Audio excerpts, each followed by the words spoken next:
You know, there are many benefits when we radically reduce chemicals in our homes. And one in particular is that with fewer chemicals in our homes, our bodies will absorb fewer chemicals in our lifetimes. And you may have heard the term body burden. This actually refers to the total amount of toxic chemicals that are present in the human body at a given point in time. Some chemicals or their byproducts can lodge in our bodies for only a short period of time. Others can remain for years in our tissues and organs.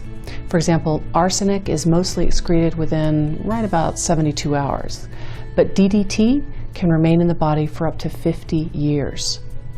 Scientists estimate that everyone alive today carries at least 700 contaminants, and the chemical landscape created as a result of our intensive chemical use during the 20th century has actually been internalized. The process starts before birth, when chemicals stored in a woman's body actually cross the placenta, and it continues through breastfeeding. And this is an unintended legacy that mothers pass on as their body burdens also become their children's. The Environmental Working Group conducted testing to help assess the body burden of chemicals in the cord blood of newborns. And prior to this study, it had been believed that the placenta acted to protect the fetus from these types of contaminants. But the results were both staggering and very enlightening. They detected 287 chemicals in the cord blood. Of those, 180 cause cancer in humans or animals. 217 are toxic to the brain and nervous system, and 208 cause birth defects or abnormal development in animal tests. So the dangers of pre- or postnatal exposure to this complex mixture of carcinogens, developmental toxins, neurotoxins have never been studied, but they're obviously concerning.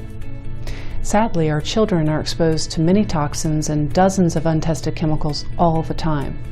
And this cartoon says it all. Our children are actually the testing ground for many of the chemicals produced today. In general, you can find out more about the chemicals in the fish that you eat than you can discover about the chemicals stored in your own body.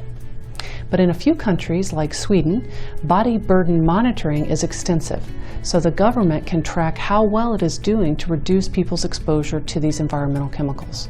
And it gives communities a kind of report card and an early warning system that identifies new chemicals that are on the increase. And perhaps someday the rest of the world will take a lesson from the Swedes and establish extensive community-based body burden monitoring programs. So how can we reduce our body burden? By making even the smallest of changes in our own homes. Because if small amounts of chemicals in the body can have a negative effect, then conversely, eliminating even small amounts can have a positive effect. You are making a difference by providing solutions like our EnviroCloths, our mop systems, our window cloth, all designed to radically reduce the use of harmful chemicals. These are significant steps in the right direction. It's a perfect time for Norwex and you to bring concerns about human health and the environment into focus for people everywhere.